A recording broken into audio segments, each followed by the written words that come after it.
कि राजनीति की रोटी सेक रहे हैं नेता, जनता को जनता से फोड़ रहे हैं नेता। यदि बात उठी किसान हित पर तो गोलियां चलवाते हैं।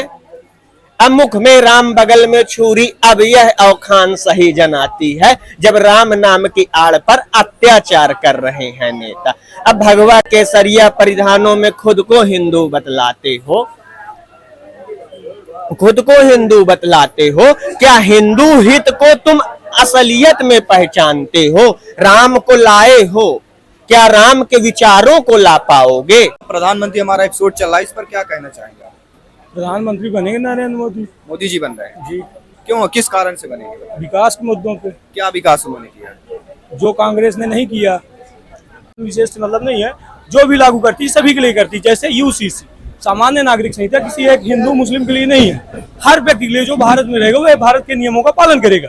भाजपा की नीतियाँ जो है सभी के लिए, खासतौर पर जो सनातन है, सनातन का मतलब ये नहीं कि हिंदू की मुस्लिम, सनातन का मतलब ये है कि जो सामान्य नियम है हमारे तो क्या मैं आपसे ये चीज पूछना चाहता हूँ कि क्या हमारी भारतीय जनता पार्टी जो देश में है, मैं उसके बारे में आपसे दो शब्द में चर्चा करना चाहता हूं कि सनातन धर्म क्या ये है जो भारतीय जनता पार्टी नीतियां चला रही है कि देश में युवाओं को किसी प्रकार से रोजगार नहीं दिया जा रहा है, ना उन्हें किसी प्रकार से क्षेत्र में बढ़ने का मौका दिया जा रहा है। आजकल ये भी पढ़ा हुआ जो है ठेला चलाने का मजबूर है, चाय बेचने को ग्रेजुएशन है, हमें पास है, तो ये चलाने के लिए मजबूर है। बताइए, ये बताइए आप, क्या वो काम नहीं है?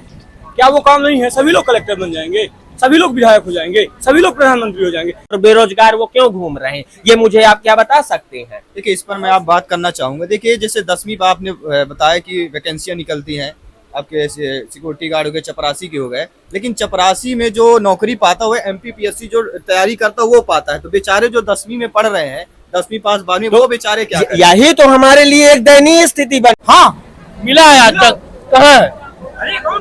अगर सुना, अगर रियलिटी अगर अबे बताई ना, अगर अकाउंट में 25 लाख रुपया होते ना तो तुम ना हिम्मत से न चल जाए, लिखित ले ले हम। अब कोई 10,000 वाला भी नौकरी कर रहा है तो उसके लिए रोजगार है। अब सरकार इतनी भर्ती निकालती, तुम्हारे है हिम्मत तो निकाल लो। अब इस मुद्दे पे क्या आप बोलना चाहेंगे? ये मैं कुछ नहीं बोल सकता हूँ। क्यों आप भारत देश के नागरिक मैं नहीं हैं? नागरिक हूँ, मैं क्यों आपको बताऊँ? मैं मेरा जो इच्छा होगा जिसको दे दूंगा, मैं गुप्त मतदान करूंगा। क्यों आपको बता? मतदान के बारे में पूछिए। मतदान तो जब मतदान करेंगे, हम विचार करेंगे तब ना प्रधानमंत्री बनेगा। टेंडर कम कर रही है, रेट कम कर रही है। भाजपा सब कुछ अच्छी पार्टी है, लेकिन चुनाव आते ही रेट कम होते हैं, दाम क्यों कम होते हैं, इस पर मैं बात करना चाहता हूँ। हर पार्टी का रूल है। मतलब पहले आप 4 साल निचोड़ ले और फिर 6 महीने उस पर बांट दे। पार्टी विशेष की थोड़ी ना ये विशेषता है, ये तो हर पार्टी की विशेषता है। नमस्कार दोस्तों, जय हिंद, वंदे मातरम। भारत की बात सबके साथ चैनल में फिर से आपका सभी का स्वागत है। और आज हम दोस्तों सभी लोग जानते हैं लोकसभा का पर्व आ चुका है, लोकसभा चुनाव 2024, और इन मुद्दों पे आज चर्चा होगी, कौन बनेंगे प्रधानमंत्री।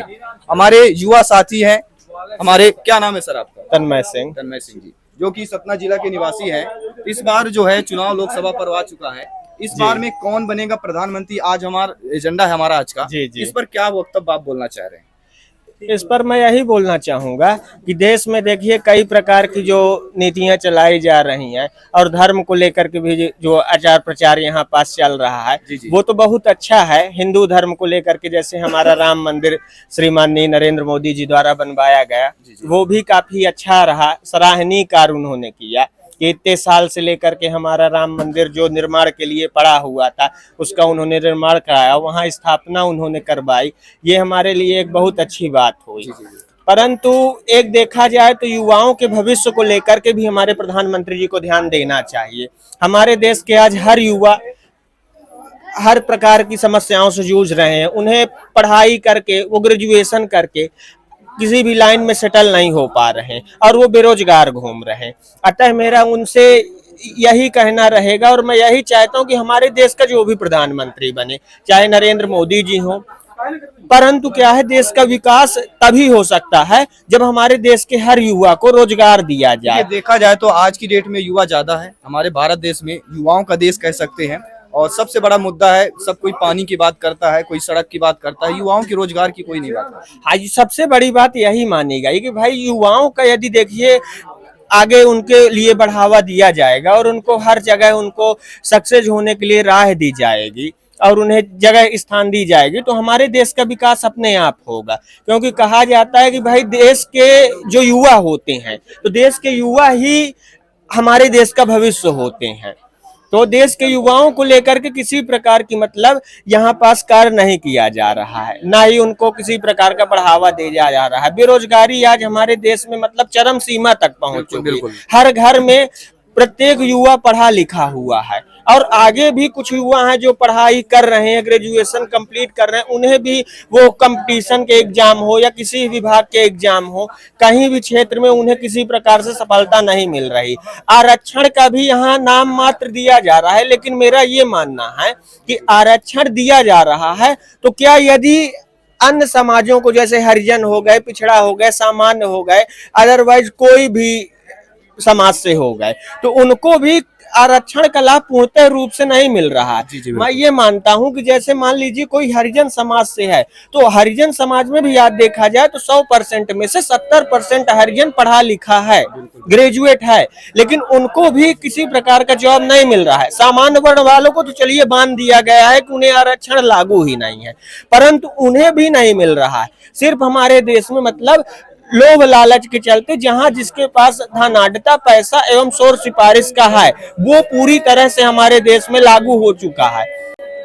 यदि उसका दादा किसी अच्छे जगह में, अच्छी पोस्ट में है, उसका पिता अच्छी किसी पोस्ट में है तो उसका लड़का जाएगा, लेकिन यदि वो गरीब घर से है तो उसकी किसी प्रकार से सुनवाई नहीं हो रही, ना उसको किसी प्रकार के आगे बढ़ने का चांस मिल रहा है। आज हमारे जो है कवि भी हैं, शायरी भी करते हैं, तो थोड़ा एक शायरी के माध्यम से थोड़ा लोगों को एक जो है तो देखिए क्या होता है कि मैं एक कवि हूँ, तो कवि क्या होता है कि कवि होता है पानी की तरह वो बहता है और एक आग की तरह होता है कि वो जलाता भी है। तो मेरा इसमें कोई भी प्रकार का वो नहीं है, ना मैं किसी व्यक्ति विशेष को कह रहा हूँ, ना मैं किसी राजनेता को कह रहा हूँ।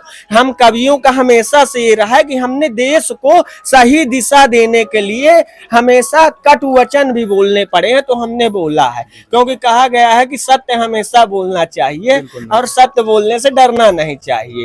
तो मैं एक कविता मैंने लिखी थी जिसकी मैं 4 लाइन आपको सुनाऊंगा, उससे ज्यादा मैं नहीं बोलूंगा क्योंकि समय भी आप लोगों के पास बहुत कम होगा। तो मैं उसकी 4 लाइन ये बोलना चाहूंगा कि मैंने एक कविता लिखी थी जो मैंने अपने देश के राजनेताओं के लिए लिखी थी। उसमें मैंने लिखा था कि राजनीति की रोटी सेक रहे हैं नेता, जनता को जनता से फोड़ रहे हैं नेता। यदि बात उठी किसान हित पर तो गोलियां चलवाते हैं, अब मुख में राम बगल में छुरी, अब यह औखान सही जनाती है जब राम नाम की आड़ पर अत्याचार कर रहे हैं नेता। अब भगवा केसरिया परिधानों में खुद को हिंदू बतलाते हो, खुद को हिंदू बतलाते हो, क्या हिंदू हित को तुम असलियत में पहचानते हो? राम को लाए हो, क्या राम के विचारों को ला पाओगे? राम को लाए हो, क्या राम के विचारों को लाओगे? राजनीति की रोटी सेक रहे हैं नेता, जनता को जनता से फोड़ रहे हैं नेता। बहुत अच्छा, बहुत अच्छा। अब इसमें मैं माफी चाहूंगा यदि किसी को बुरा लगा हो, क्योंकि मेरा इसमें कवि हूँ, मैं कटाक्ष वचन बोलता हूँ, बुरा लगता है तो लग जाए, क्योंकि हमारे देश में बहुत प्रकार से कवि हुए हैं जो देश को अंग्रेजी शासन हुआ हो, मुगल कालीन हुआ हो, कोई भी समय आया हो, हर समय में उन्होंने अपनी कविताओं के माध्यम से युवाओं को प्रेरित किया है कि देश को हमें बढ़ाने के लिए सबसे पहले हमें जातिगत व्यवस्थाओं को मिटाना होगा। जातिगत व्यवस्थाएं जब तक हमारे देश में रहेंगी तब तक हमारे देश में फूटन कभी नहीं खत्म होगी, और कोई भी आदमी युवाओं को आगे बढ़ने से नहीं रोक सकता यदि उनमें ये भाव आ गए कि हम सब एक हैं, हम हिंदू हैं। इसका मतलब ये नहीं है कि ब्राह्मण, क्षत्रिय, वैश्य, शूद्र। हिंदुओं का मतलब ये है कि राष्ट्र के एकता होना ही असली हिंदुत्व की पहचान। आजकल देखा जाए कोई भी नेता हो, पक्ष हो विपक्ष हो, एक दूसरे के प्रतिपक्ष करते हैं, मतलब युवाओं की कोई नहीं बात करता, विकास की कोई नहीं बात करता। ऐसी राजनीति पे आप क्या कहना चाहेंगे? ऐसी राजनीति पे मैं यही कहना चाहूंगा कि ये एक बिल्कुल घटिया और घिनौनी वो सोच है जो राजनीति कही ही नहीं जा सकती। राजनीति वो होती है जैसे चंद्रगुप्त के समय में चाणक्य ने चंद्रगुप्त को सिखाई। राजनीति वो होती है जो राम के राज्य में चलती थी कि राम राज्य काहू नहीं व्यापा, दैहिक भौतिक दैहिक तापा। ये है राजनीति कि यदि राजा के समय में प्रजा सुकून चैन और अपने मान सम्मान से जिए तो ये है राजनीति। वहां किसी भी प्रकार से तकलीफ लोगों को नहीं होना चाहिए। आज देखिए कौन बनेगा प्रधानमंत्री, ट्रेन पे चर्चा हम कर रहे हैं और भी आइए जानेंगे जो भी वक्तव्य है सामने। क्या नाम भैया? श्री राम त्रिपाठी। इस समय लोक पर्व आ चुका है लोकसभा का, इस मुद्दे पर आप कौन बनेगा प्रधानमंत्री, हमारा एपिसोड चल रहा है, इस पर क्या कहना चाहेंगे आप? प्रधानमंत्री बनेंगे नरेंद्र मोदी। मोदी जी बन रहे हैं जी। क्यों, किस कारण से बनेंगे? विकास के मुद्दों पे। क्या विकास उन्होंने किया जो कांग्रेस ने नहीं किया, राम मंदिर है, 76 है, 35A है, 370 है, कई सारे मुद्दे हैं। और सामान्य नागरिक संहिता है जो कांग्रेस केवल हिंदुओं के लिए नियम बनाती थी और नॉन हिंदू के लिए कुछ भी नहीं करती थी, ना नियम बनाती थी ना कोई एक कानून बनाती थी। और भाजपा जो है सभी के लिए नियम बनाती है, ना हिंदू ना मुस्लिम ना सिख ना ईसाई, जो भी हैं, जो भी हो, हिंदू हो मुस्लिम हो सिख हो ईसाई हो, किसी धर्म विशेष से मतलब नहीं है, जो भी लागू करती है सभी के लिए करती है। जैसे यूसीसी सामान्य नागरिक संहिता किसी एक हिंदू मुस्लिम के लिए नहीं है, हर व्यक्ति के लिए जो भारत में रहेगा वह भारत के नियमों का पालन करेगा।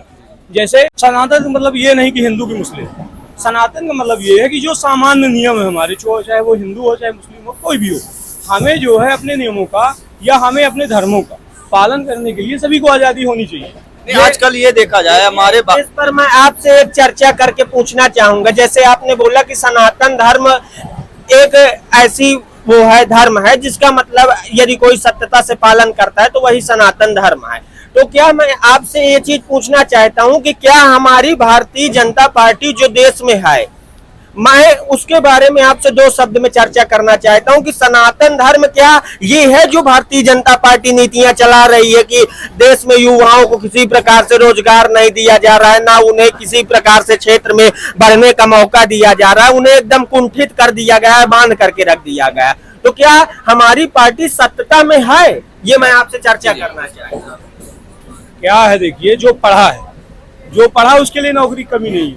मैं भी मास्टर डिग्री लिए हूँ, अतिथि में पढ़ा रहा हूँ। मेरा मानना है कि जो योग्य उसके लिए जो है होनहार विद्वान के होर सीखने पात नौकरी नौकर करता है।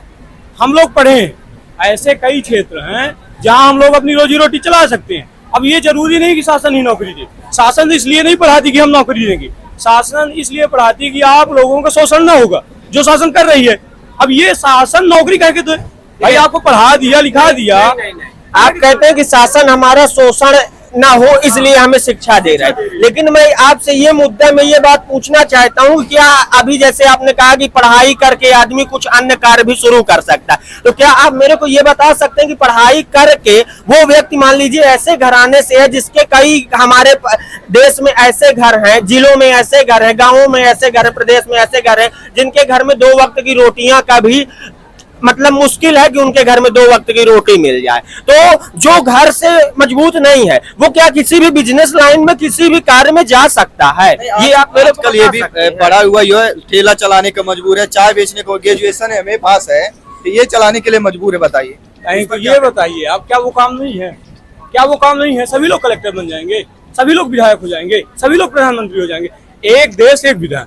भारत देश में जो योग्य है, चाहे वो भाजपा हो चाहे कांग्रेस, कांग्रेस हो तब भी अच्छा है, भाजपा हो तब भी अच्छा है। मैं कहता हूं, मैं पढ़ाऊं जी, ऐसा भारत देश में कोई भी घर नहीं जहां 2 वक्त की रोटी न हो। अगर उसके पास रोटी नहीं है तो निश्चित रूप से सट्टाबाज होगा, दारूखोर होगा, न जाने कितने दुर्गुणों में लिप्त होगा। एक व्यक्ति अपने गांव से बता दीजिए कि इसके पास रोटी नहीं है और साधारण है काम कर रहा है, आज 400 रुपए नॉर्मल है मजदूरी। आप अगर जा रहे हो 5 घंटे 7 घंटे किसी काम कर रहे हो तो वो 400 रुपए देता है। अब मुझे लगता है कि 400 रुपए में एक व्यक्ति के परिवार में नून रोटी दाल चावल सब्जी रोटी की व्यवस्था है। ये बताइए अगर ठीक है, अच्छा आप कह रहे हैं कि 400 रुपए यदि उसे दिन भर में मिल रहा है तो उसके घर में नमक तेल की कमी नहीं होगी। परंतु आप ये बताइए कि तेल आपका क्या कीमत चल रहा है? आज तेल बढ़ करके 130 रुपए लीटर हुआ है, सरसों का तेल समान रूप से है। आप पेट्रोल डीजल की बात छोड़ दीजिए, खाने की तेल की बात लीजिए तो 130 रुपए लीटर के भाव से आज तेल बिक रहा है। और शक्कर को आप ले लीजिए तो आज 40 से 45 रुपए किलो शक्कर मिल रही है। और नमक की आप बात छोड़िए, टाटा नमक है, ये नमक है, वो नमक है, आयोडीन युक्त नमक है, उसको दिया जा रहा है 15 रुपए 20 रुपए। तो क्या सामान्य आदमी 400 रुपए में, जब एक मंथली 30,000 इनकम जिसकी आती हो, वो घर का खर्चा नहीं चला सकता है, 4 बच्चों का और अपने परिवार और अपनी पत्नी का खर्चा, माता पिता का खर्चा नहीं चला पा रहा है, तो उसे जो 400 रुपए दिन भर में कमाता है, क्या वो 400 रुपए में 2 वक्त की रोटी आराम से खा सकता है? तो क्या वो मतलब उसका जन्म सिद्ध अधिकार हो गया कि वो नमक रोटी खाकर ही जीवन व्यतीत करे? तो उसको कहा गया है भैया पढ़े, क्यों नहीं पढ़ रहा? 50 से 60% मध्य प्रदेश में 70% रिजर्वेशन है। अगर शासन छात्रवृत्ति दे रही है, हमारे पास कीपैड है, हम पढ़ाई के वर्ग 3 में मास्टर हैं, अब ST/SC का उठावा जाओ, स्क्रीन टच लगे 15,000 का मोबाइल, तो कहो आपके पास आरक्षण का फायदा नहीं है। जौन नौकरी नहीं करने चाहे, नहीं पढ़ने चाहे, वो खिलाने आए। हमें बता दे, हमारे साथ का सत्येंद्र कोल 86 पाए वर्ग 3 का मास्टर है, हम 84 पाए फेल हैं, तो कहा नहीं मिला फायदा? मूर्ख है वो, जो कहा देगी वो नहीं करता है। हाँ, शासन लगी है, सबके प्रति लगी है। ऐसा कौनो योजना बता दी जाए जो ST/SC OBC के छाट के ना दी जात हो। मध्य प्रदेश में 80% सीट OBC ST/SC है, सामान्य वर्ग में ठाकुर है, पटेल है, लेकिन ब्राह्मण बहुत कम है। तो ब्राह्मण तो कम नहीं पिटा रहा खोल है कि हमें नौकरी नहीं आरक्षण है, हमारे दम होई तो हम नौकरी। ब्राह्मण भी देखिए, यहाँ पास आरक्षण की बात नहीं लागू हो रही। मैं कहता हूँ आरक्षण दिया जाए, लेकिन आप क्या ये बता दीजिए कि ST/SC की, जैसे आपने कहा कि ST/SC पिछड़ा वालों को आरक्षण दिया जा रहा है, लेकिन आज आप, मैंने मेरी बात अनुसार, जैसे मैंने पहले कही है बात 2 मिनट पहले, जैसे मैंने आपसे बात कही, तो उसमें क्या मुझे ये बताया जाए कि आरक्षण के अनुसार आज यदि शिक्षा के आधार पर देखा जाए तो 100% ST/SC और पिछड़ा वर्ग वालों को लिया जाए तो 100% में से 70 से 60% व्यक्ति, कोई भी ऐसा मुझे बता दिया जाए जो 10वीं के नीचे हो, और हमारे विभागों में, शासकीय विभागों में विभिन्न प्रकार की नौकरियां निकलती हैं, स्थान निकलते हैं, जगह वैकेंसियां निकलती, लेकिन क्या ये बताया जाएगा मुझे कि 10वीं पास चपरासी की निकली, 12वीं पास निकली, क्लर्क की निकली, तरह तरह की नौकरियां निकलती, लेकिन उसमें से हर व्यक्ति फॉर्म भरता है, हर युवा। मेरे गांव से मेरे साथ के कई लड़कों ने भरा, और जिस जगह में, जिस कॉलेज में, मैं PG कॉलेज प्रेसिडेंट हूँ, सन 2017 से लेकर के मैं आज भी कार्यकाल में बैठा हुआ हूँ, मैं पढ़ करके निकल आया हूँ वहां से, लेकिन आज भी मेरा PG कॉलेज में कार्यकाल चल रहा है। तो क्या मुझे बताया जाए, मेरे से आज ना होगा तो कम से कम 5,000 से 6,000 युवा आज मेरे जुड़े हैं, आज भी उनका कोई भी काम पड़ता है मैं उनका करता हूँ। मैं खुद राजनीतिक क्षेत्र से जुड़ा हुआ हूँ। मैंने बतौर किसी पार्टी के निर्दलीय प्रेसिडेंट का विजेता बना था 2017 में। 2017 में मैं निर्दलीय प्रेसिडेंट बना हूं, और ये बहुत बड़ी बात होगी हमारे राजनीतिक पार्टियों के लिए कि निर्दलीय यदि कोई PG कॉलेज का प्रेसिडेंट बनता है, जिला का प्रेसिडेंट बनता है, तो यदि मेरे में कोई ना कोई बात युवाओं ने देखी होगी तब मुझे प्रेसिडेंट के लिए चुना, अन्यथा प्रेसिडेंट के लिए वो मुझे नहीं चुनते, क्योंकि मेरे खिलाफ में ABVP से, NSUI से, कई विभिन्न पार्टियों से मेरे खिलाफ में खड़े हुए थे, जिन्होंने पैसे खर्च किया, लेकिन मैंने हर छात्र से कहा था कि मैं 1 रुपए आपके लिए खर्च नहीं करूंगा, लेकिन आधी रात को यदि आपको कोई जरूरत पड़ जाएगी तो मैं आपके लिए मौजूद हूँ। तो क्या आप मेरे को ये बता दीजिए कि हमारे देश के किस युवा को, चाहे मैं कहता हूँ सामान्य वर्ण वालों को, चलिए एक किनारे करिए, मैं खुद सामान्य वर्ण से हूँ, है, मैं जाति से छत्री हूँ, असत्य नहीं बोलता हूँ, सत्य ही बोलूंगा। तो मैं आपसे एक बात कहना चाहता हूँ कि किस ST/SC और किस OBC वाले को, पिछड़ा वर्ग वाले को, किसको, मैं कहता हूँ एक घर में यदि 3 लड़के हैं तो 3 लड़कों में 2 लड़के उसके ना होगा कि 10वीं पास ना होंगे, लेकिन उन्हें रोजगार क्यों नहीं मिला जा रहा और बेरोजगार वो क्यों घूम रहे हैं, ये मुझे आप क्या बता सकते हैं? देखिए, इस पर मैं आप बात करना चाहूंगा। देखिए, जैसे 10वीं पर आपने बताया कि वैकेंसियां निकलती हैं, आपके सिक्योरिटी गार्ड हो गए, चपरासी के हो गए, लेकिन चपरासी में जो नौकरी पाता हुआ MPPSC जो तैयारी करता वो पाता है, तो बेचारे जो 10वीं में पढ़ रहे हैं, 10वीं पास 12वीं, वो बेचारे क्या करें? यही तो हमारे लिए एक दयनीय स्थिति बन चुकी कि चपरासी का पेपर इतना ज्यादा मतलब हार्ड कर दिया गया है कि UPSC निकालने वाला पेपर दे रहा है चपरासी का। तो हमारे लिए कितनी गैरगुजरी बात है कि एक 10वीं पास वैकेंसी निकाली जाती और उसको नाम क्या दिया जाता है, पेपर आप देखिए कभी चपरासी का। मैंने भी पढ़ाई की है, मेरे बोलने में लज्जा नहीं आती, मैं भी एक देश का युवा हूँ, मैंने भी पेपर दिया है, चपरासी का दिया, क्लर्क का दिया, हर एक चीज का दिया। पेपर देने जाओ तो उसका पेपर इतना हार्ड रहता है कि मैं चुनौती के साथ कहता हूँ कि एक BA ग्रेजुएट पास लड़का उस पेपर का हल नहीं कर सकता। तो 10वीं नाम क्यों दिया जा रहा है? उसे ग्रेजुएशन का नाम दिया जाए कि ग्रेजुएशन बेस से उसे चपरासी सिक्योरिटी गार्ड की नौकरियां मिलेगी? क्या बोलना चाहिए? भारत देश देखिए क्या होता है, हमारे देश में कई प्रकार से लोग पैसा कमाते हैं, जैसे बिजनेस, पॉलिटिक्स, बिजनेस पॉलिटिक्स, जी। है ना। फिर क्या होता है, जैसे कोई नहीं पढ़ा है तब भी प्रधानमंत्री है, चाय बेचने वाला प्रधानमंत्री है। मान लीजिए 10वीं पास, अगर कोई 10वीं पास से किसी कारण छोड़ दिया पढ़ाई, किसी कारण पढ़ाई अपनी छोड़ दिया 10वीं पास के बाद, अगर उसके पास योग्यता है, हुनर है अगर, तो वो नौकरी पाएगा। अब जो ये है कि मैं पढ़ा हूँ, अब पढ़ा हूँ, डिग्री लिए भाग रहा हूँ कि बस मैं भी 50 लिए भाग रहा हूँ, मैं 12वीं का टॉपर हूँ, आर्ट से मैं 50 लिए भाग रहा हूँ, अब मैं दिखावत भागूं भैया मैं 85 लिए हूँ, तो नौकरी मिल जाएगा। हम पढ़ब छोड़ दे, खेती किसानी में लग जाई, तो हमें दे शासन नौकरी का कहेगा दे होगा नौकरी शासन न दे, नौकरी बंद कर दे मादर। हम चाहिए नौकरी बंद कर दे ना, हमारे औकात होई हमारे तो हम खाब, और तुम्हारे औकात हुई तो तुम कहिए। अगर पढ़ा है डंका पीटे के बस मैं पढ़े हूँ, शासने की नौकरी करी कहे करियो भाई, मोरे औकात हुई तो खनियो ना। मतलब शासन तुम्हारा ठेका लिखावे की नौकरी दे, पढ़ावे का दे, पढ़े का दे, ये सुरक्षा करे। जैसे सुनिए, जैसे आपने कहा है कि शासन का ठेका लिखा रखी है कि नौकरी शासन ही दे, तो आप ये बताइए कि हम देश की जनता है, हम प्रजा है, प्रजातंत्र लागू किया गया, तो राजा का नियम होता है कि हमारे देश की जनता कैसे परेशानियों से गुजर रही है, भूखी मर रही है, और उसके पास रोजगार है, कोई आय व्यय का साधन उसके पास है कि नहीं है, तो ये राजा का ध्यान देने के फर्ज है। राजा ये नहीं है कि राज्य करके सीधे सीधे बैठ जाए। आज हमारे देश के प्रधानमंत्री जो भी है, मैं नाम नहीं लेना चाहूंगा, लेकिन क्या उन्हें यह सोचना चाहिए कि हमारे देश का युवा कितनी समस्याओं से और कितनी परेशानियों से गुजर रहा है? तो क्या आप इस शब्द को बोलना चाहेंगे? बताइए। ये आर्मी का मौका मिला वही 3 दर की, हम वजन का कहाँ मिला, आज तुम कह रहे हैं हम गरीब वो हैं, मतलब बेरोजगार हैं, हम पचे हैं।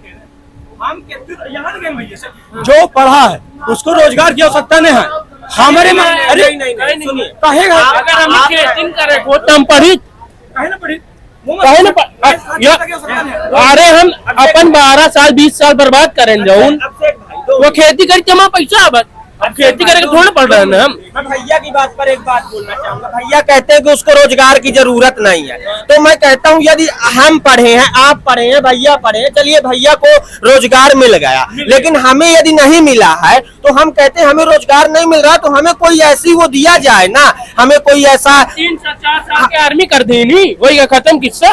एक दर की मौका मिला है, उसके बाद कोरोना लग गया तो पास है ना बहन, वही का खत्म, किससे खत्म होगा। हमें अभिषेक भाई कोई ऐसा मौका दिया जाए, हमें बिजनेस करने के लिए कुछ ना कुछ योजनाएं मिलना चाहिए। हम कहते हैं शासन से प्रत्येक युवा को जिसको जॉब नहीं मिल रहा है, पढ़ा लिखा है वो, उसको बिजनेस करने के लिए कोई ना कोई योजना चलाई जाए, उसे 2 से 3 लाख रुपए दिया जाए, ताकि वो कोई ना कोई होना नहीं है कुछ। आज की डेट में एक बाइक भी लेने चाहिए तो 1,10,000 1,20,000 की मैं मानता हूँ 2-3 लाख में देखिए कुछ नहीं होना है, लेकिन मिनिमम अगर बिजनेस करना है तो 10 लाख रुपया का ब्याज दे। ये मैं मानता हूँ कि 10 लाख रुपए बिजनेस करने के लिए स्टार्ट हो रहा है, लेकिन यदि देखिए एक युवा को 3 से 4 लाख रुपए भी दिया जाता है तो सबसे अच्छा काम। देखिए सुनिए, आपकी बात पर भी सुनिए, रोजगारी बता रहे हैं ना, तो बैंक को लूटा ना, रोजगारी ना बताई, बेरोजगार आज के डेट में कोई बेरोजगार नहीं है, ठीक है ना। आपकी बात पर भी मैं सहमत हो रहा हूँ भैया। देखिए कहते हैं तुम नहीं कमा खा सकते अपने हाथे से, मगर भाई नहीं कमा सकते। देखा जौन सोचे है ना, जौन सोचे हुआ तो नहीं मिल पाई ना, 18 से 20,000 रुपया में नहीं होगा। तुम सोचे रहे कि ये रिपोर्टिंग करिए, नहीं सोचे रहे ना, तब सोचे हर पढ़ा लिखा छात्र अपने जिंदगी में एक दिन का खर्चा 120 रुपया है, वही कम से कम नहीं तो 40 वाली 3 ठो राशि चाहिए, 3 ठो कम से कम, फिर पहुआ चाहिए, ओखे बाद कहा मीट मिल जाए, मुर्गा मिल जाए, ओखे लाने पैसा है शासन, और शासन इतना कर्जा दे रही है, एक आधार कार्ड में 1 लाख रुपया दे रही है, 2 लाख दे रही है। हाँ मिला है आज तक कहाँ? अगर सुना, अगर रियलिटी अगर अबे बताई ना, अगर अकाउंट में 25 लाख रुपया होते ना, तो तुम ना हिम्मत से न चल जाए, लिखित ले ले हमसे। मैं भैया 25 लाख की बात नहीं कर रहा, मैं कर्जा 1 लाख बोला हूँ आपसे, मैं 1 लाख रुपए अभी दिखाता हूँ। सामान्य व्यक्ति आज बैंक में भी जाए तो उसको नहीं मिलता कर्ज, उसको ये बता दिया जाता है कि अभी बजट नहीं। जो भैया योग्य है बनिया, आप गुप्ता जानते हैं, एक गुप्ता कम से कम नहीं तो 1-1 करोड़ रुपए लिए कर्जा, क्यों लिए?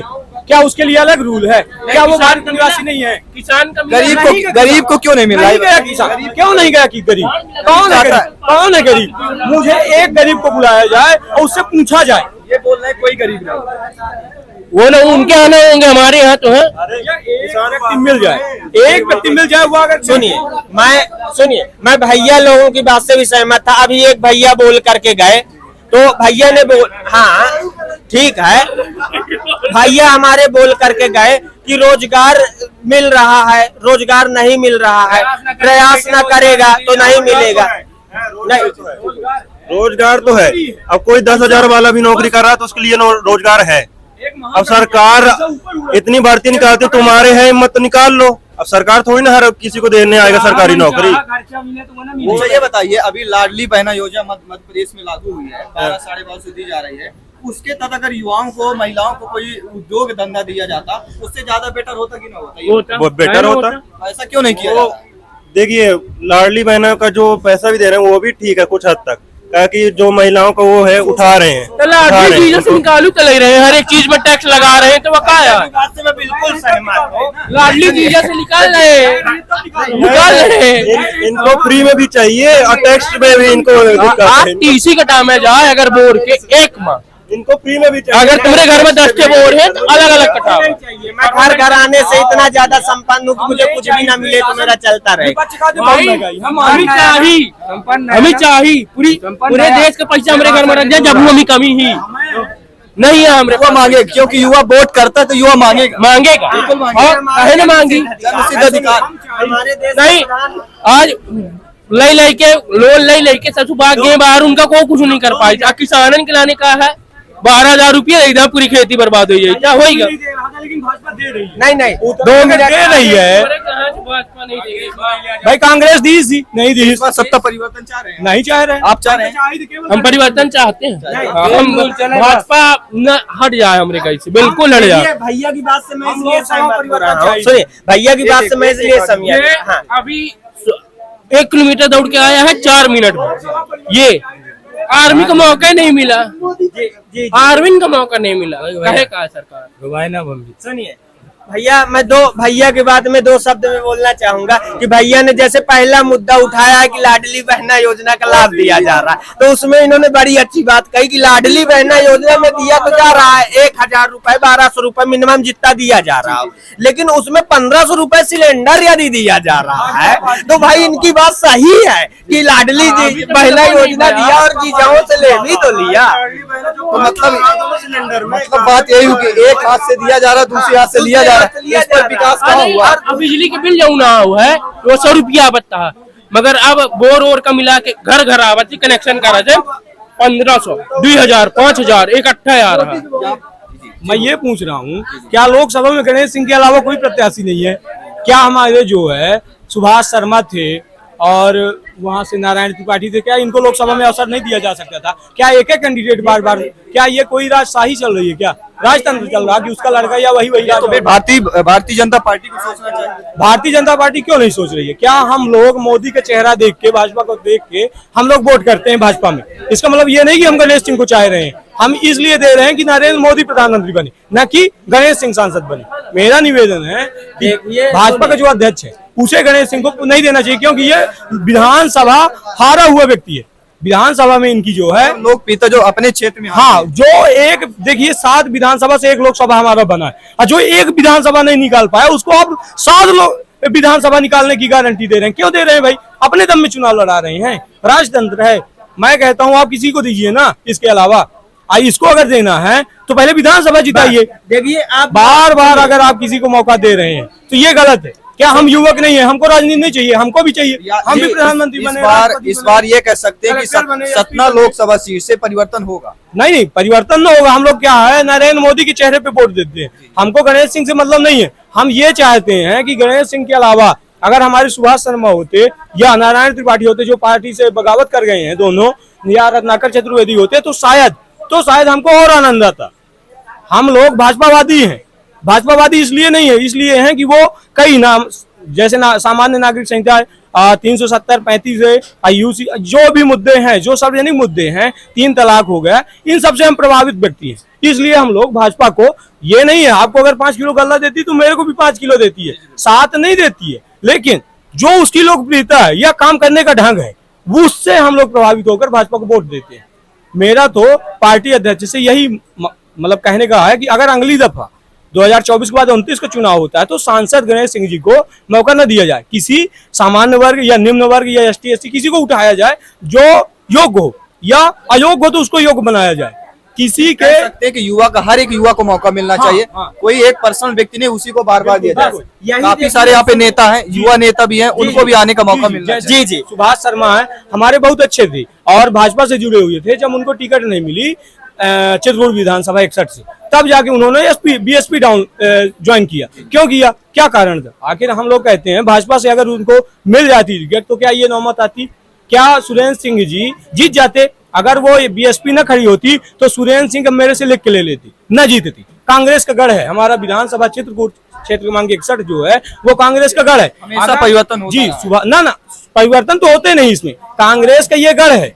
अब ये चूंकि सुभाष शर्मा खड़े हो गए थे तो हम ब्राह्मण थे, ब्राह्मण और उनकी योग्यता के कारण कह सकते हैं सुभाष शर्मा डोली भैया की चित्रकूट विधान काफी लोकप्रिय, काफी नहीं 90% लोकप्रियता क्या है। भाजपा जो है विपक्ष जैसे कांग्रेस, बीएसपी, एसपी, टीएमसी, इनकी रीढ़ तोड़ दी है, ये केचुए की तरह खिसल रहे हैं। इसलिए हमारे जो है योग्यता पूर्ण नेता सुभाष शर्मा जो है हार गए। नहीं तो ये जीते हुए प्रत्याशी, अगर भाजपा से पाते, कांग्रेस से पाते तो जीते हुए कैंडिडेट।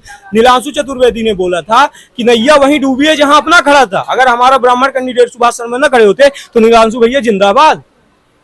मैं भले नहीं वोट देता, मैं कभी कांग्रेस को पसंद नहीं करता, लेकिन अगर हमारे सुभाष शर्मा न खड़े होते तो 100% मैं लिख के देता हूं कि नीलांशु चतुर्वेदी जीता हुआ कैंडिडेट। तो भाजपा को कहीं ना कहीं नए कैंडिडेट, नए चेहरों को प्राथमिकता देनी चाहिए। ये नहीं कि बार बार नीलांशु चतुर्वेदी या कि फिर जैसे सुरेंद्र सिंह हो गए, गणेश सिंह हो गए और जो भी हैं। देखिए जो भी बीजेपी की कार्यकर्ता है मध्य प्रदेश के लिए, पर इन बातों को, सभी युवाओं की बातों पे ध्यान दें। और जी सर क्या बोल, मैं इनकी बातों में ये बोलना चाहता हूँ कि जैसे इन्होंने कहा कि हर किसी को राजनीतिक क्षेत्र में मौका दिया जाए, वो युवा है उसको भी बढ़ाने का मौका दिया जाए और हर प्रकार से, हर तरीके से हर बार चेहरे बदलते रहना चाहिए। तो इस पे मैं एक बात ये कहना चाहूंगा कि देखिए पहले कहा जाता था, जब पहले राजतंत्र चलता था तो पहले कहा जाता था कि राजा का लड़का ही राजा बनता है। तो वो प्रक्रिया देखिए हमारे देश में खत्म की गई, हमारे देश को स्वतंत्र कराया गया, अंग्रेजी शासन आया, अंग्रेजी शासन के बाद हमारी प्रजा ने ये मांग किया कि 2 मिनट सरकार संविधान के विषय में ही चर्चा कर रहा हूँ। अंग्रेजी शासन जब आया तो अंग्रेजी शासन के बाद जब हमारे देश को स्वतंत्रता मिली तब हमारे देश में बाल गंगाधर तिलक ने नारा लगाया था कि स्वतंत्रता हमारा जन्म सिद्ध अधिकार है और हम इसे लेकर के रहेंगे। तो स्वतंत्रता हमारे देश में कब मिलेगी? जब ये जो पीढ़ी दर पीढ़ियां, अब जैसे देखिए कि राजीव गांधी प्रधानमंत्री थे, उनके लड़के राहुल गांधी है तो वही प्रधानमंत्री के दावेदार होंगे, दूसरा नहीं होगा है। अब जैसे इन्होंने गणेश सिंह की चर्चा उठाई तो गणेश सिंह को भी लिया जाए तो हर बार उन्हीं को टिकट मिलती है। विधानसभा में लिया जाए तो हर बार एक ही शख्स को टिकट मिलती है। क्या सतना में हमारे युवा नेता की कमी है क्या बीजेपी? सतना में हमारे युवाओं नेताओं की कमी नहीं है, लेकिन देख लिया गया है कि मतलब एक आदमी जो धनाढ्यता से परिचय से संपन्न है उसको ही दिया जा रहा है। और उसको इसलिए दिया जा रहा है क्योंकि वो देश को एक प्रकार से और अपने देश को, अपने प्रदेश को, अपने जिला को वो पैसों के दम में चला सकता है। कहीं ना कहीं इसमें बीजेपी की राजनीति भटक रही, जो उनका उद्देश्य था पहले वो उद्देश्य भटक रहा, वो उद्देश्य उनका भटक रहा है और उनका उद्देश्य देखिए वो नहीं रह गया। जो हमारे देश में पहले गरम दल के नेता जो थे, ये देखिए चंद्रशेखर आजाद, भगत सिंह लोग, ये भी एक इनका पहले पार्टी का था कि जनता पार्टी इनका नाम था, इन्होंने चलाया था जनता पार्टी, जिसे आज भारतीय जनता पार्टी बनाया गया। तो उनका एक ही उद्देश्य था कि हमारे देश का हर युवा हर क्षेत्र में आगे बढ़े, उसे राजनीति में मौका दिया जाए, देश के चलाने की भी उसे दिया जाए। आज हमारे देश में आप हैं। यदि मैं कहता हूं यदि आप गांव के सरपंच बन जाएंगे तो मैं मानता हूं कि आप अपने गांव को सुचारू रूप से चला सकते हैं, ठीक है, लेकिन हमारे गांवों में भी देख लिया जाए, छोटी सी राजनीति है पंचायती चुनाव की, लेकिन उनको देखा जाए तो जो गांव में सबसे दिग्गज होता है उसे ही हर बार टिकट दी देखा जाती है। जाए सांसद विधायक से बढ़ के सबसे बड़ा जो होता है सरपंच का चुनाव होता है। हाँ, सरपंच का चुनाव होता है, वो इसलिए माना जाता है कि सरपंच में ऐसी राजनीतियां चल जाती हैं कि वो टोटल पैसों का खेल होता है, जिसके पास पैसा होता है, जिसने जितना खर्चा कर दिया उतना जीत गया। उसका रीजन है कि सुबह उठते हैं तो उससे मिलना है, शाम को जाते हैं तो उससे मिलना तो उससे मिलना है, उसका रीजन। और उसका रीजन सबसे बड़ा ये है कि जैसे मान लीजिए मैं पंचायती चुनाव में खड़ा हुआ हूँ और मेरे गांव के सभी आप लोग खड़े, अब मैं आपको जाऊं और 1 लाख रुपए रात को मैंने आपके घर में पैकेट मिठाई में बंद किया और पहुंचा दिया।